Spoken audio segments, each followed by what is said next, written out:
اردو بال بھارتی چوتھی جماعت۔ اللہ رب العالمین نے ہمیں اتنی نعمتیں عطا کی ہیں کہ ہم ان کا شمار کبھی بھی نہیں کر سکتے۔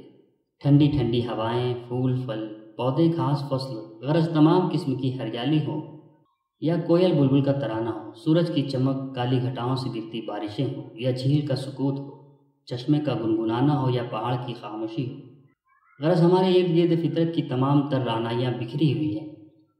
یہ سب ہی اللہ کی طرف سے انسانوں کے لیے نعمت ہے۔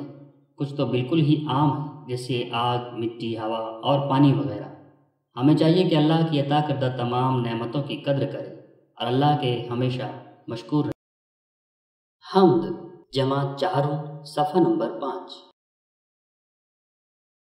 سب خدا ہی کی ہے مہربانی، سب خدا ہی کی ہے مہربانی، سب خدا ہی کی ہے مہربانی، سب خدا ہی کی ہے مہربانی۔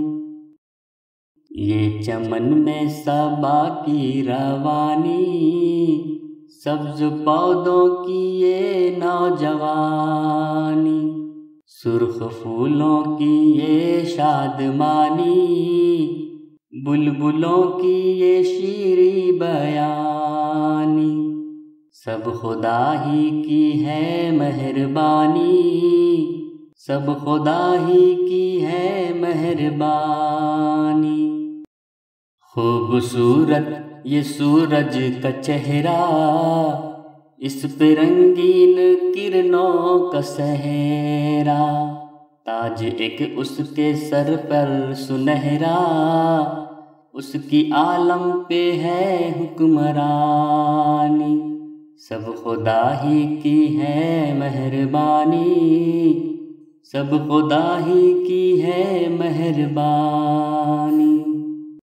کالی کالی گھٹاؤں کے یورش، آسماں سے زمینوں پہ بارش، باغ پر تازگی کی تراویش، اس میں انسان کی باغبانی، سب خدا ہی کی ہے مہربانی، سب خدا ہی کی ہے مہربانی۔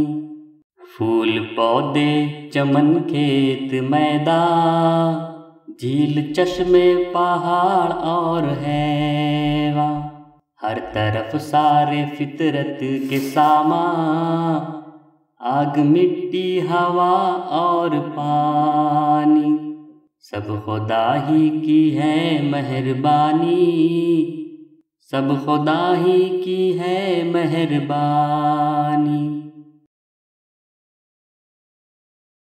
دوستوں، اگر آپ نے ابھی تک ہمارے چینل بازیچہ اطفال کو سبسکرائب نہیں کیا ہے تو سب سے پہلے سبسکرائب کر لیں اور بیل آئیکن کو آن کر دیں تاکہ ہماری ایسی ہی تعلیمی، نصابی اور تربیتی ویڈیوز کی نوٹیفیکیشن آپ کو بروقت ملتی رہے۔ شاعر اس نظم میں اللہ کی نعمتوں کی طرف اشارہ کرتے ہوئے کہہ رہے ہیں کہ چمن میں اگے ہوئے تازہ گھاس، صبح کی ٹھنڈی ہوا، مسکراتے ہوئے پھول اور گیت گاتے ہوئے پرندے، یہ سب کچھ اللہ کی مہربانیاں ہیں۔ یوں تو چمکتے ہوئے سورج کو کوئی نظر بھر کر دیکھ نہیں سکتا، لیکن طلوع آفتاب یا غروب آفتاب کا منظر دیکھنے کے قابل ہوتا ہے، اور یہ اللہ ہی کی مہربانی ہے۔ جب کالی گھٹائیں آسمان پر چھا جاتی ہیں تو بارش کی بوندیں زمین پر پھیلی ہوئی تمام چیزوں کو نہلا کر تازہ دم کر دیتی ہیں، اور پھول، پودے، چمن، کھیت، جھیل، چشمے، پہاڑ، چرند پرند سب کچھ اللہ کی قدرت کے شاہکار ہیں، جبکہ فطرت کے سامان یعنی آگ، مٹی، ہوا اور پانی وغیرہ یہ انسانوں پر اللہ کی بہت بڑی مہربانی۔ صبا یعنی صبح کی ہوا، شادمانی یعنی خوشی، شیریں بیانی کا مطلب ہے میٹھی باتیں، حکمرانی یعنی حکومت، چہرہ یعنی صورت، صحیح املا ہے چہرہ، چونکہ یہ لفظ نظم میں صحرا، سنہرا کے ساتھ آیا ہے اس لیے چہرہ لکھا گیا ہے۔ یورش یعنی حملہ، تراوش یعنی چھڑکاؤ، چشمہ یعنی زمین سے پانی کا بہہ نکلنا، حیوان یعنی جانور، انسان کی باغبانی یعنی پھولوں وغیرہ کے پودے اگانا، بارش ہوتی ہے تو انسان زمین پر طرح طرح کی چیزیں ایک جملے میں جواب لکھو۔ پہلا، سبز پودوں کی نوجوانی سے کیا مراد ہے؟ اس کا جواب ہے سبز پودوں کی نوجوانی سے تازہ اگے ہوئے پودے مراد ہیں۔